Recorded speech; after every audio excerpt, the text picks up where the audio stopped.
Welcome one and all to another episode of The Damage Report with me, John Ida, and excitingly today, Aida Rodriguez. Aida, how's it going?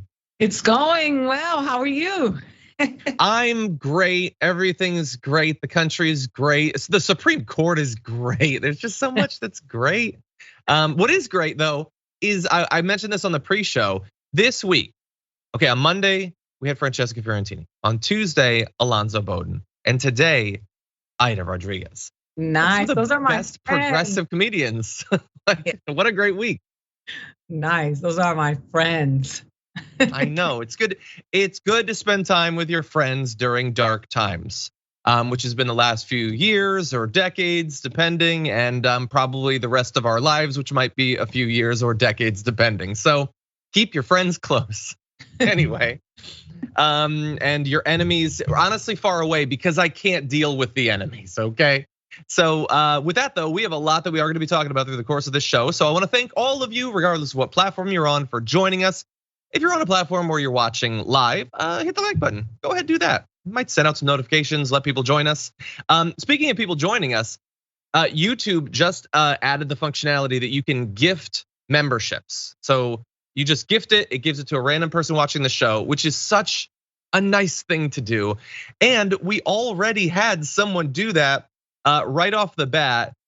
Lazy Peon, the Stone Eagle Dragon, gifted 20 memberships to the channel, giving those people a highlighted name and a badge, and they can use the emojis and everything. How nice is that?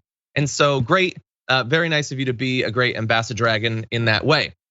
So through the course of this show, we're gonna be talking about some pretty interesting ideas. How do we grapple with geriatric oligarchy? We're gonna be diving into that in just a little bit, talking about some candidates, death threats, what the right is gonna come for after they destroy Roe v. Wade. We've got some really exciting stuff there and a whole bunch of stuff besides. So I'm gonna need you to buckle up and get ready for this. And with all that said, Aida, are you ready to talk about some news? I am ready, let's go. Okay, let's do it, let's jump into this. Airline pilots are forced to retire age 65. Federal law enforcement officers, 57. Judges here in South Carolina, 72. What? Have you ever noticed that politicians hardly ever retire? Our country and our state are being run by a geriatric oligarchy. People who stay in office way past their prime. That is an ad by Joe Cunningham, who is the Democratic nominee for governor in South Carolina, who has identified that yes, we do have a lot of older politicians, but he doesn't just want to identify, he wants to do something about it. Listen to this. That's why it's time to put term limits and age limits on politicians. It'll bring new blood and new ideas to the table. That's why I want to legalize marijuana and sports betting and then use that money to give our teachers a raise and fix our roads. Let's fight climate change and put people to work while doing it. And how about this? Let's move towards eliminating the state income tax to keep more money in your pocket. Okay, so we included that last bit there because I don't know a lot about Joe Cunningham, but like, okay, so you want to legalize marijuana? That's good, that's good. And then getting rid of the state income tax. Okay, so things get a little bit complicated there, but we're setting aside that for now. Let's talk about this, Aida. He wants not only term limits, which lots of politicians before they get into office advocate for that. I don't know him, maybe he still will in 20 years. Usually once they get into elected office, they stop talking about that. That's not too crazy though, talking about term limits, but talking about age limits is not something generally that you hear a lot about, particularly from major party candidates for governor. What do you think about that? You know, even though it falls into the category of ageism, I see his point because there's a commonality in the thinking of people that fall into this certain demographic and how they've been affecting our country, and they bring their old ways and they don't want to make change. And then a lot of those older white men that he's talking about are sitting like fat rats collecting these checks from these corporations and not wanting to make changes because they don't want to let go of their generational wealth. They want to ensure that their children and their children's children continue to have what they have while the other people struggle. And in South Carolina in particular, where the education system is so lacking, and the cost of living versus the income, the average income in that place, the struggle that is real in a place called South Carolina. I'm really impressed to hear someone. It's very refreshing to hear someone with a Southern drawl talk about climate change in a way that is affirming that it's real and saying that they want to legalize marijuana. And so, I think that we've gotten such into this culture of the takedown.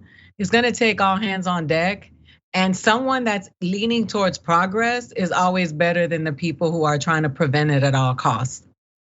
I agree with you. Yeah, I need to look more into him. When he goes into getting rid of the state income tax, that worries me a little bit, because I don't know how that necessarily advances those other goals or whatever. But it is interesting, and he is coming with fresh ideas. I will give my take on whether it makes sense to have these age limits in one sec. First, I do want to lay out the data. So does he have a point? Do we have really, we know anecdotally we have a lot of old elected officials, but here's a breakdown of the different chambers of commerce. Half of the Senate is 65 years or older, 32% of the House is, and you can see the breakdown for the different parties. 54% of Senate Republicans are that old. And it isn't just that they're old, let's be clear, they're getting older. We all are in a very real sense. We're all aging, we're all hurtling towards being decrepit and out of touch and everything, but them especially. If you look at this, here's a chart of the average age of the Senate and the House over time. So the average age of the Senate is 63.9, the House is 58.3. Those are each about 4.5 years older on average than they were just 2 decades ago. And I actually, I don't have it in fun chart form, but I looked at the data for as far back as 20 years prior to that. So 1980 to 1982, the average age of US senators was 47. That's like a kind of young senator now. 47, now it's 64 and a half. That is a big difference, and it is changing. And now with all that said, all that laid out, no, I don't support it. Maybe term limits, I could kind of see that. But the age limit is the issue. Like everything that Aida said, I agree with you, Aida. I do think that there is a predisposition towards getting out of touch, not being willing to rethink things. I agree with all of that. But the issue is that almost like when I critique the Uvalde response being too much about the cops rather than the guns, because I don't think the cops at the end of the day are like better cops aren't the solution to gun violence. Making it all about the age is a thing. It does matter for some, but compared to money, compared to ideology, like under his rules, Bernie Sanders wouldn't be able to run again, but Kirsten Sinema would be totally fine. Like that's the thing that we don't need. Like, should we have younger representation? Totally, we should. But what we need isn't necessarily younger representation. It's better representation that's not been bought by the big interests. And yeah. So what do you think? No, I said I agree. I think balance is the utmost necessity for anything that's going to function properly. And I think that, of course, Bernie Sanders is in that age range where of the people that he's trying to eliminate. And I don't agree with setting an age limit, but I do believe that there needs to be some sort of balancing of the floor, because we need to have all types of people in the body of government that represents us all, and they don't. And the majority of them are Mitch McConnell looking people that tweet ridiculous things and are completely out of touch with the regular average American person that has to go to work every day, because they've been getting money for so long. They're not even, you talk about celebrities being disconnected. Those are the celebrities of government. Those people are completely disconnected from the reality of those of us who have to show up and work every day. And those people have had great educations. They live in the best neighborhoods. They have the best health care. They have the best lives. And then they have an active push against education and healthcare for everybody else. It's just not them. So a lot of those people need to be eliminated. I don't know if that's the smartest way to get rid of those people. because then we get rid of the people who are on the side of good for the Americans. But I do think that there needs to be some sort of balance, because it's just disgusting. It's egregious, and it's tiresome. The American people are tired. I can say that from talking to anybody, no matter what side of the political aisle they're on. Everybody is tired. I agree. I feel it. Look at my face right now. Look at this.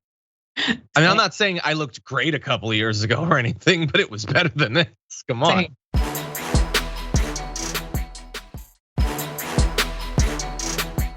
Do our Lord Jesus Christ have a mental illness? Because he said he's the Father, the Son, and the Holy Spirit. To me, those are three different personalities. So, we're not so much different than he is. But what we got to do is quit putting others down and try to build them up. So that is Herschel Walker, a Republican nominee for Senate in Georgia, who, according to the polls, is a very good chance of being the next senator. And there he is talking about his dissociative identity disorder, or DID, which he's previously talked about. In fact, he wrote about it in his 2008 memoir, Breaking Free. He says that he has 12 alternate personalities, or alters, including the warrior who plays football, the sentry who avoids emotional attachments, and the thrill seeker who plays Russian roulette with a loaded gun. And there he is responding to critiques of his mental capacity to be a senator. Now, I'm not sure that the allusion to Jesus makes a ton of sense. I'm an atheist, to be clear, but like my gut says that if I was a Christian, I wouldn't like that so much. Like a guy who, look, let's be clear, has been through the ringer of the NFL, has experienced some of the natural physical consequences of that many players have, that was covered up for far too long and isn't generally respected. Like culturally, we don't deal with these sorts of problems. We do need to have a conversation about this, but I don't know, like trying to explain away the fact that you like to play Russian roulette and you, as we're gonna get into, threaten other people with guns on a semi-regular basis as being like Jesus. I don't think that that's a great explanation. And to be clear, I alluded to the threatening. So let's get to that. 4 years after his diagnosis of DID, Walker's ex-wife, who now uses the name Grossman, sought a protective order against the prospective senator. In a 2008 interview with ABC News, she said that while she and Walker were married, he repeatedly held a gun to her head and threatened to blow her brains out. Walker has not denied the allegations, but has said he doesn't remember the instances, which I think is worse, not better. Like if you're doing stuff like this and then blacking out and having no idea that you did it, that is not reassuring to me, not when it's a private citizen, and certainly not when it's someone who might be like voting on like going to war and treaties and choosing Supreme Court nominees and things like that. But Aida, what do you think about this? I have two things to say about this. First of all, Herschel Walker is a great example of how poor our education system is in this country, and the push against education and information under the guise that it is elitism. And that is been something that they've been running with for the last few years, trying to shame people for being intelligent or having information. You saw it through COVID. You see it constantly from the last administration. It's been happening a lot. Questioning the audacity of President Obama for being intelligent, people mocking him for it. All of a sudden, a black man became the president of the United States, and being smart became something that was, oh, now you think you're better than us. All of that is rooted in racism.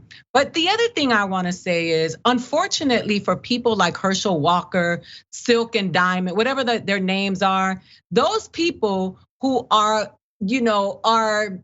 I don't want to insult them because I don't get anything out of doing the things that they do. But those people who you can see have a deficiency in basic information and knowledge, probably didn't have the best education, are always being patted on the head by these racist, bigoted white people who love them because they are repeating the talking points that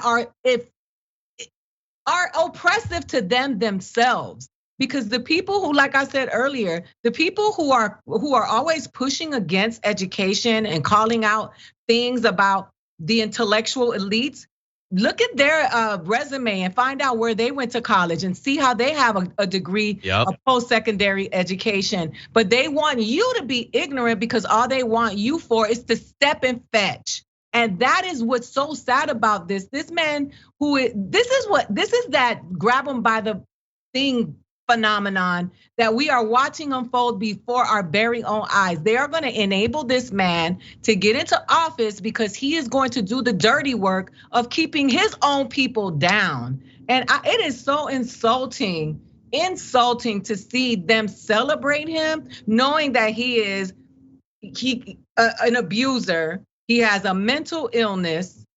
It's unbelievable how low the Republican Party has gone. Not that the Democratic Party is that much higher above them, but how low they've gone to just further their agenda, that they will compromise the integrity of Congress just for the sake of winning. That's how bad politicians are, and how sad the American people are, who are so busy struggling to stay afloat in this moment that they can't even further their education or get the information to know that this is bad for them. And that makes me so sad. Yeah, no, you're 100% right. I mean, like, all of this, as you say, goes deeper than just one candidate in so many different ways. That said, there's also this candidate, and he can't be a senator. Like, that's crazy. We have to have, I'm not saying we have to have the expectations for leaders that I would have. That's never gonna happen. But we should have some expectation. Like, and again, this isn't about him having DID or whatever. No. This is about what he does and says. Like the stuff that we've already told you, or like, I'm gonna jump ahead of graphic 8. Walker said in the ABC interview that we alluded to that he has his alters under control. But 4 years later, in 2012, a Texas woman filed a police report accusing him of threatening to blow her head off and then kill himself if she broke up with him. Micah Dean said she was Walker's longtime girlfriend, according to the police report from January 2012, or 2012. No charges were filed against Walker, who has denied the claims. So that's good. He doesn't deny the other claims that he threatened to kill a woman that he was with a gun, but he denies these ones. Except that he also says that he frequently doesn't remember whether he threatened people with guns or not. So how exactly do you deny this? You apparently frequently threaten people with guns and have no idea that you did it, according to you. I don't believe that. I don't think that's true whatsoever. But that's the story you would have us believe. So it's hard for me to assume that you didn't threaten this person as well. And I gotta say, in 2022, our country has descended to depths it never should have. But I think there should be a limit on how many partners you've threatened to blow the head off of for you to still be able to become a senator. I don't know if it should be 1 or 2 or whatever, but we got to, as a society, set the line somewhere. And I feel like Herschel Walker has gone past it.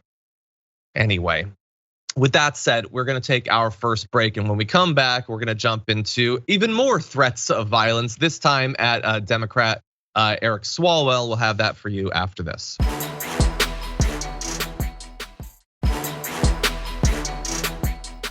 Okay, everyone, it's about to get wild. There's going to be some choice but censored language in this clip, but still, bear in mind if you got the kiddos, maybe earmuffs. And with that, let's jump into this. Hey, you still banging the Chinese spy bang bang and stinking up apple with your farts? We're coming to your house this weekend, gonna get you and them little mutant offspring of yours. We're gonna get you. So that was a obviously threatening phone call, a voice message that was left for Representative Eric Swalwell, threatening to kill his children, referred to by that deranged individual as mutants, and tying him to a conspiracy theory that the right has all accepted uncritically, that he was routinely having sex with a Chinese spy or something. So why did he suddenly get that message? A year or two after that conspiracy theory was like widely in the news? Well, it's not that difficult to figure it out, actually. It starts with a tweet that Eric Swalwell sent out saying, "Today I gave a tour in the Capitol and was stopped by a father with his young boy. The father yelled at me, 'Hey, Swalwell,' and then told his son, 'That's Swalwell, he's trouble, he doesn't back Trump.' I kept walking and felt sad for the boy. he's being raised in a cult family. I don't know that individual family. I don't know if that's true. The movement is definitely a cult. Can't attest to whether it affects the parenting, but that wasn't a great interaction to have. Anyway, who responded to that tweet from Eric Swalwell? Marjorie Greene, who tweeted, "No way that happened," which she might be right, I don't know. But she goes on to say, because we all know good Trump supporting fathers would say, that's the Democrat who had sex with a Chinese spy. Again, referring to this conspiracy theory, which, like every other conspiracy theory that you or I could ever come up with, Marjorie Greene is going to accept readily and integrate wholly into her worldview, requiring no evidence whatsoever. You cannot come up with something crazy enough that she will not believe it. But she put that out there, and we know what her following is like. And so, what do you know? Day later, he's got messages on his thing, and he actually tweeted about that, saying, have a listen. He linked it on his Twitter, saying Marjorie loves to play the victim, but she's an inciter of violence. Her constant attacks, even after the FBI said I was never suspected of wrongdoing, led to threatening calls like this. This caller from today threatened to kill my 3 children. And to be clear, he's accurate there. According to a 2020 report in Axios, Christine Fang, who they refer to as Fang Fang, targeted up and coming politicians in the Bay Area and the US, including Swalwell. She reportedly took part in fundraising activity for Swalwell's 2014 re-election campaign and recommended an intern for his office. Federal investigators said they alerted Swalwell to their concerns back in 2015, that's 7 years ago, and he immediately cut all ties with Fang. He was not accused of any wrongdoing or of passing on any classified intelligence. While Fang did allegedly have sexual relationships with at least 2 Midwestern mayors, Swalwell was never even accused of having sex with her, let alone have it prove that it actually happened. But 7 years later, why would a complete lack of evidence stop Marjorie Greene from spreading a conspiracy theory that directly and predictably leads to threats of death against his family? Aida, what do you think? Racism and bigotry is a good old American value. And as people like that woman and all of the women who are of her ilk continue to take their stands because they are racist and they're bigots. And I'll say it, even though you're not supposed to call people racist unless you have evidence. Well, anytime you have to tweet something about someone and include what their ethnic makeup is in order to, berate them, it's a little racist if you ask me. And she is continuously, people who say they're not racist, I always ask the classic question, but is racism a deal breaker for you? Because there are so many people who say they don't actively practice racism or bigotry, but they don't stop it when they see it happen. And so there's just this whole growing nation of people that do this who are now irritated with Black and brown people always blah, blah, blah, talking about the stuff that happens to them because they don't have to experience it. So it's just like, here we go, listening to this woman who is, I wonder how many people have been really sick or lost their lives listening to these people as a result of believing everything that they say when the pandemic happened. I feel sorry for the people who don't realize that the greatest threat to their well-being is these people. The people who you follow, the people who are so hooked up with the KKK and the white supremacist groups that are leaving threats about murdering children like they would do openly back in the day where there were no consequences. They're fighting to get back to that.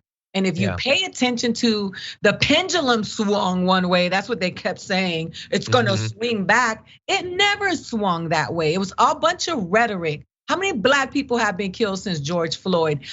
When has police brutality stopped? We just saw videos of people getting murdered over and over again. What are the living conditions of Black and brown people in this country? And you're talking about Asian people who sometimes are identified as the model minority. Well, here it is where you see how model minority they are when it comes to the true racist minds. They still look down on you too.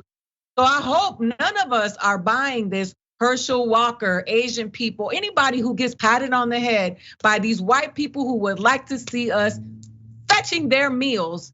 Don't buy it. This is all rooted in that racism and that foolishness and that bigotry. And you know what? I feel sorry for America. I feel sorry for the idea that this country was supposed to be even though it is based on, I mean, I don't know what can you expect of a country that started off in a way that they did by stealing, raping, pillaging. I mean, are we surprised that it has evolved to this? No, it's just been who it's always been. And those of us who really love this place got to work from the inside out to really change it. Yeah, I'm sorry. And that's so difficult. Yeah, you're right about so much, but also when you pointed out about the pendulum swing, man, you know what they love, the people in power? Fake pendulums. Yes. Like that, they're literally saying that the reason the right is targeting the trans community is because the pendulum swinging back, they went too radical. What are you talking about? Where was the acceptance? Where was they want it to move to the right. It's never moved to the left. Nothing ever has in this country. But they have to invent it. They're doing it inside of Joe Biden's presidency too. The reason that people are turning against Joe Biden is he went too left for like a year. That's what it is. Went too left. There's nothing they love more than cloaking mediocre, designed to fail centrism as the pendulum swinging back.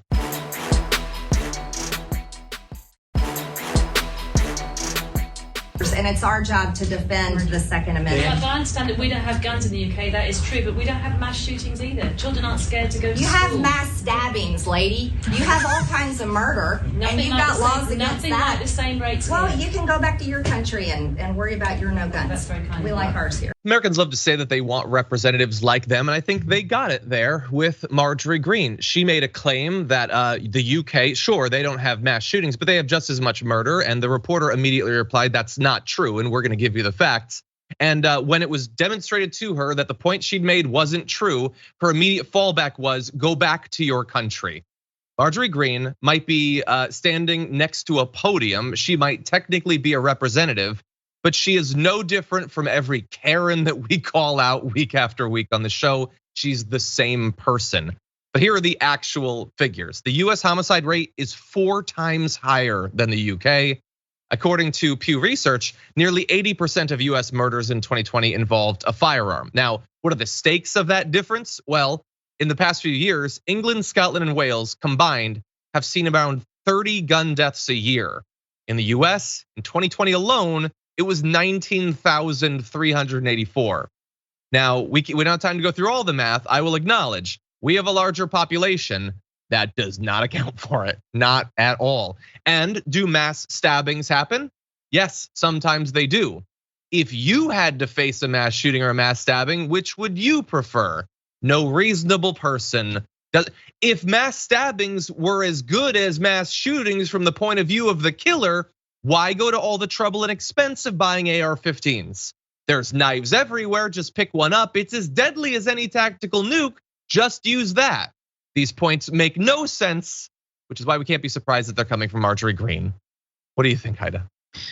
Like I said earlier, she is always speaking. She's always repeating the talking points of the racist people in this country who are, if you don't like it here, go back to your country. Well, why don't you go back to your country? Because this is not your land. If you ask the First Nations people, I know they regret being peaceful when you came here. Why don't you go back to your country, the place of your origin, and go take all that ignorance and foolishness and violence there? I guarantee you they won't welcome you there because it's probably somewhere in Europe that's far more progressive than here. Yeah. You know what I'm saying? 100%. You can't go home because they don't want you.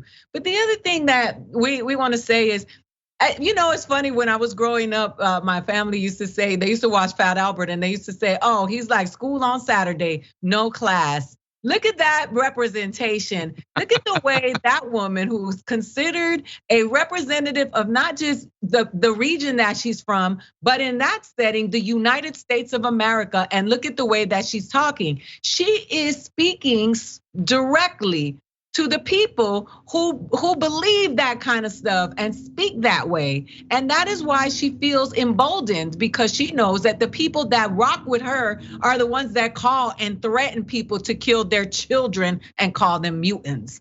So it's just unbelievable to me. And the reality of it is that she comes from a place where she's probably never had to face violence, never had to face struggle, never had to deal with the real stuff that the people who are supporting her have to deal with. And it's just interesting to hear. They say Chicago, but I'll never see you in the South Side of Chicago. You say all of that stuff and you play tough and you talk about a gun. But I guarantee you, it's all an empty wagon makes a lot of noise. And that is exactly what she is. And it is so sad that they've given her a microphone, because I know the rest of the world laughs at us. I know they do, because I've heard it.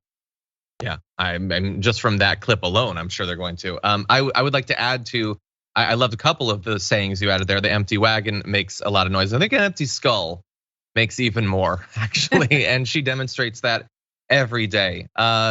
Like think about that. A reporter from a country that doesn't have this crisis that we have every couple of days says, hey, if you were to change a simple policy and be a little bit more like us, you wouldn't have kids being blown apart with military grade weaponry.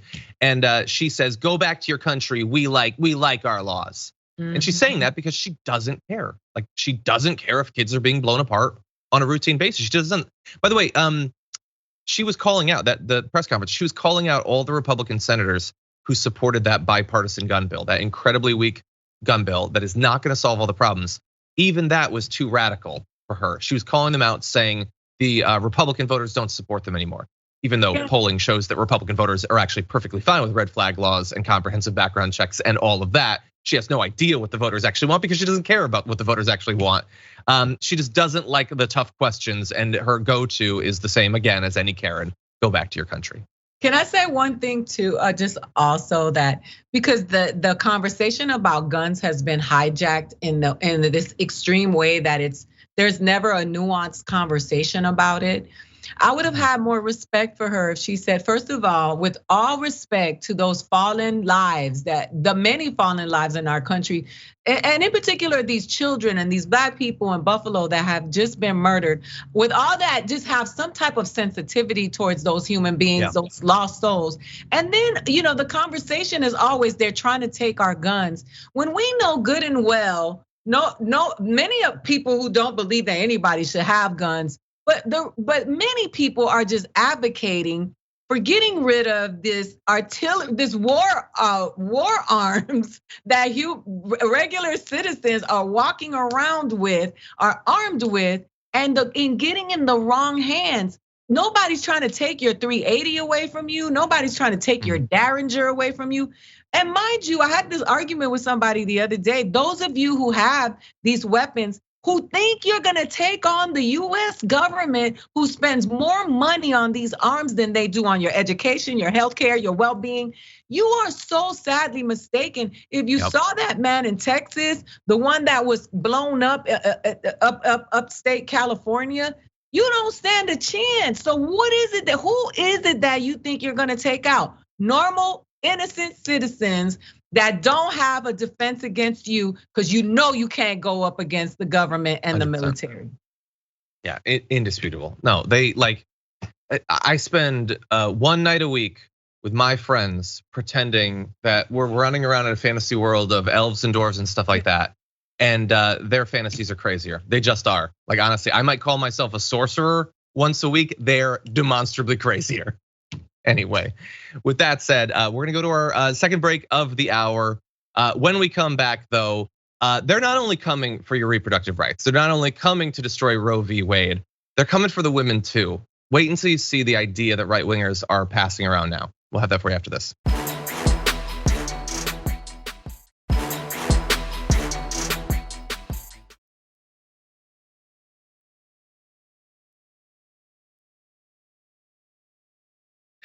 Okay, let's jump into it.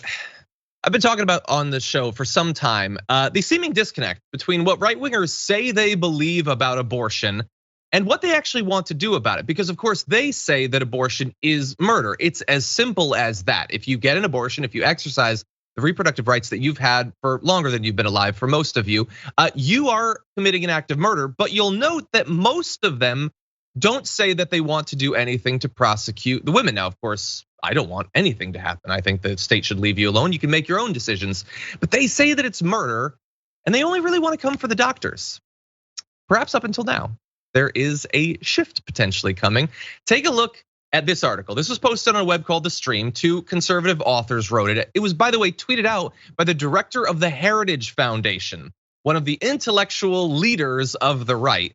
The article says, once the law protects unborn kids, should we seek legal penalties for women who abort them? And they consider the complicated ethical dilemmas here. They say the position they seem to agree with me, saying the position most of us pro-lifers take seems somewhat inconsistent and logically unsatisfying.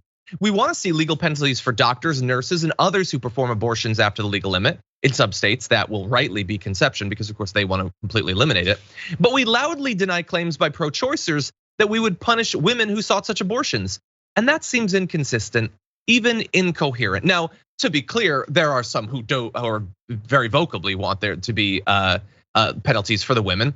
Texas GOP lawmaker back last year was attempting to make abortion punishable by the death penalty for the women. And others in other states in the past couple of months have been saying that too. They want the state to execute you to prove how bad abortion is because it's murder or whatever. Now, we have Texas lawmaker filed a bill that would abolish and criminalize abortions. Basically, that's what I'm alluding to. So they go on to say, we recognize the fact that most women who seek abortions are in some sense victims, but then exaggerate it for political purposes. We essentially pretend that all women who abort their child are hapless 13-year-olds impregnated by adults who were driven to the clinic sobbing in tears and shoved through its halls like a calf for the slaughter. Establishing legal penalties for women brings its own moral problems. It threatens the huge majority of genuinely victimized post-abortive women with punishment they don't deserve. And of course, they acknowledge it's political suicide. A stance which, if insisted on, would ensure legal infanticide in 50 states forever. So they're trying to set themselves apart from other conservatives by saying they're just being moral cowards. We're gonna take this seriously, but even in their own thing, they acknowledge that, well, we don't wanna do anything that would be politically too unpopular. But what do they think would be popular? If they're not going to execute the women, then are they gonna do nothing? No, they say we ought to treat women who illegally abort the way we treat failed suicides. Women won't go to prison, but they will face the real deterrent of a short but mandatory psychiatric custody and mandated counseling. They think that the women should be institutionalized for exercising their reproductive rights. Sure, but mandated. We'll lock them up. We'll talk to them a little bit. Clearly there was something wrong with them. You all have been treating them as if they're children. That's offensive. We're gonna treat them like they're out of their mind for exercising these rights, Aida. And that, look, maybe that's just 2 conservative authors, but the director of the Heritage Foundation, he tweeted it out saying it's a thoughtful proposal. What do you think? Of course it is. I would go out with Liz Winstead and help abortion patients as they have to walk through crowds of people yelling out at them and threatening them or trying to recruit them and putting up these fake clinics to try to, brainwash them or whatever. And what I see constantly is white older men out there with pictures of, whatever it is that they say an abortion is, with a Bible. Very, very seldom do I see women who've had abortions that are like, let me tell you what happened to me. This is why you shouldn't do it. It's always people who've never been in the situation. And I know people get irritated when you bring up Gilead and The Handmaid's Tale. And those of us who read the book, who understand what the book really was, and to say that this is exactly what is happening is not, but I hate those people because those people are the people who have nothing better to do but try to prove that they're smarter than others. But if you look at that book that is not supposedly fiction, the people who are always oppressed in that book during this time, of course, women, but the people of color, people who are gay, they're called gender traitors. Like, you see the oppression of the people who are always at the bottom. And so when we think about abortion and we talk about it, no, let's never forget that this is not a moral issue. This is a class issue, because the people who can't afford to have abortions, senators who get their mistresses pregnant, and wealthy people, men who can fly in a private jet their person to go get an abortion somewhere where it is legal are not going to ever suffer as a result of this law and this legislation. This has always been to target people of color, poor people, and keep them in their place. The people who you complain about for being on welfare and having multiple children are the people you don't want to have contraception and you want to penalize when they want to have an abortion. So if you think about it logically, if you just sit down for a minute and take your feelings out of it, it's poor people, people of color who think you're gonna burn in hell by the people who are actually hell. They are hell. These are the hell people that are telling you you're gonna burn in hell if you do this. Just know that they have no problems doing it. They don't want you to do it because they need you to fill the quotas to fulfill the work that they're trying to do to keep you down. This ain't never been about morality. Never. Oh, you're dead right. It's just it's disgusting to see it and how it just keeps getting worse. Okay, we got to quickly jump into our last story. It is good news though, so let's do that. Maybe we'll lighten things up just a little bit at the end. We should arm the good guys. Whether it's in Denny's or in a classroom. The only thing that stops a bad guy with a gun is a good guy with a gun. Good guy with a gun. One good guy with a gun is a good guy with a gun. Sounds like a foolproof plan. Yeah, so that's their plan. When there's gun violence, when there's mass shootings in particular, the solution obviously is yet more guns. That'll solve it. When the guns start firing, when the bullets start flying, all you need is a person of good moral character to stop the shooter. In practice, does that work? No, in a lot of different ways. That's not actually how it works. And I want to dive into the results from a study. The Advanced Law Enforcement Rapid Response Training Center at Texas State University. They looked into this. They broke down a ton of different events. And here's what they found. 249 attacks, these active shooting incidents, ended before the police arrived, 184 after they arrived. And when it breaks down, generally, when it ends before the police arrive, the person just leaves the scene. It's very quick, okay? 72 out of 250, they committed suicide. These are people who expect that they are going to die going into it. Again, bear that in mind when people talk about like legal remedies for this. Many of these people know that they're not living through this. There were some where Good Samaritans got involved and stopped it. 42 times someone subdued the attacker. Just 22 times, less than 1/10 of those where it was stopped before the cops got there was with a gun. 7 of those were a security guard, 3 an off-duty officer, 12 were citizens. Now you might say, well, we could get that number up if more people were constantly carrying guns. The issue is that, yes, that number might go up. You know what number also might go up though? The number of Good Samaritans who get shot by cops. Because when one person starts shooting and then another person shoots at them, and cops arrive on the scene, they don't have a lot of time to do like a character analysis, really talk through what people's motivations are, and that sometimes ends poorly. Last year, cops arrived at a scene, shot the Good Samaritan. There was actually just a story in the last week of the exact same thing happening. So when we put more guns out there, when we encourage more people to solve violence with yet more violence, we are condemning some of them to be gunned down. The good guys with the gun will be shot by cops. That's what they're pushing for. Aida, what do you think about that? Especially if they're people of color, as we've seen historically in this country, people who've been killed trying to do the right thing without having a gun. But this encouragement, this call to death wish, Charles Bronson, vigilantism, because that's what it is. It's a call to vigilantism that is going to be costly for the American people. It's also putting the onus on US citizens for protection. And when we are paying taxes for people to do that for us. But in addition, this fascination with guns, and usually the people who you see you saw that video, I guarantee you, none of those people who keep talking about these guns actually know how to use a gun properly. They're just telling you that because they don't care about you. Yeah. And over again, F this Republican, Democrat foolishness. The US citizen, the average person in America, those people don't care about any of y'all. They only want your dollars so you can buy their merchandise, buy their books, go see them speak, and keep their kids going to the Ivy League schools and living in the good neighborhoods and going to the good doctors. You keep getting caught up in this foolishness with these people who don't give a damn about you.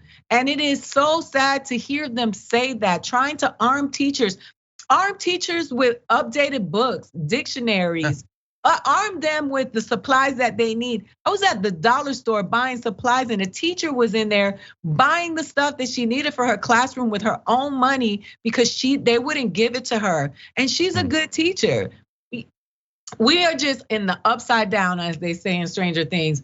This is sad that they are continuously trying to get American citizens killed. That is a call to action to get more US citizens killed. That's all it is. And you said it right. It's gonna get a lot of people killed. And then imagine a regular citizen shooting one of these young people with mental illness and shooting in the head. A traumatic experience for them all.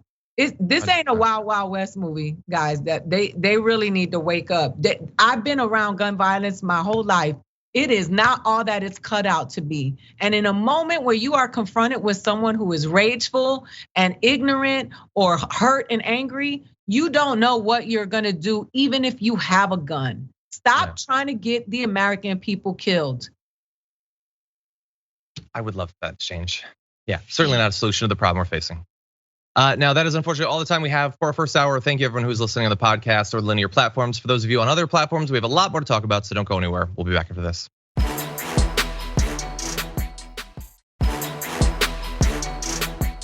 Kyle Cushing says, the US government is founded on ageism.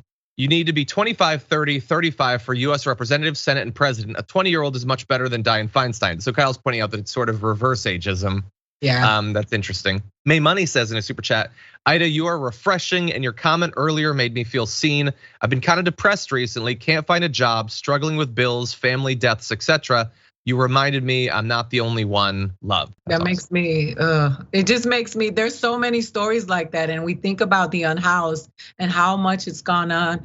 And sorry, John, I just want people to know, I see you, I hear you, I know I am you. I was living in Best Westerns and living in a car with my 2 kids.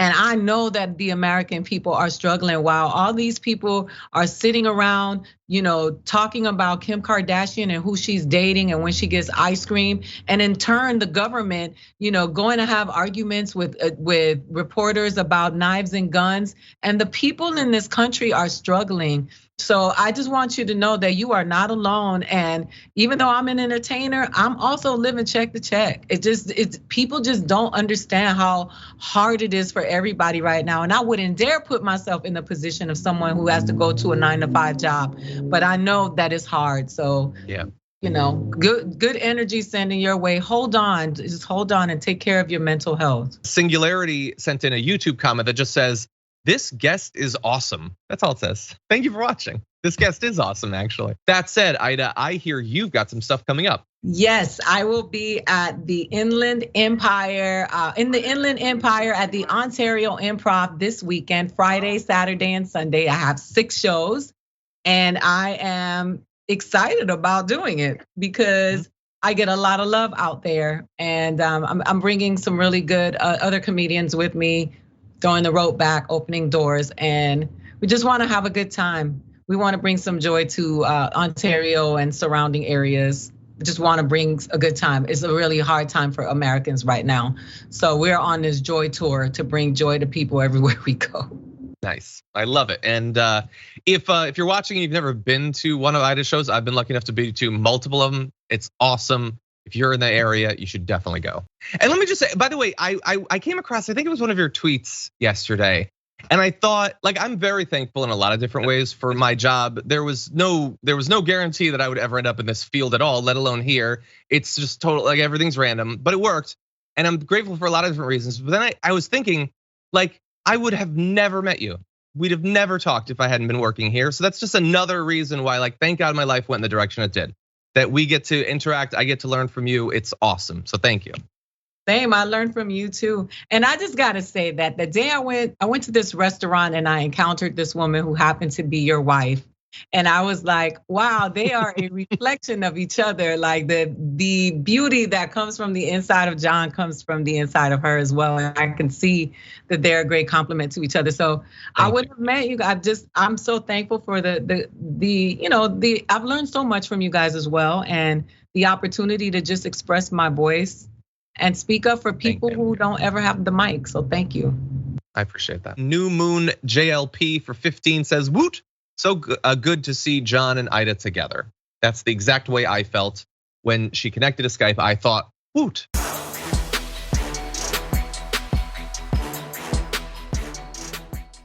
Thanks for listening to the full episode of The Damage Report. Support our work, listen ad-free, access members-only bonus content, and more by subscribing to Apple Podcasts at apple.co/TYT. I'm your host, John Adarola. I'll see you soon.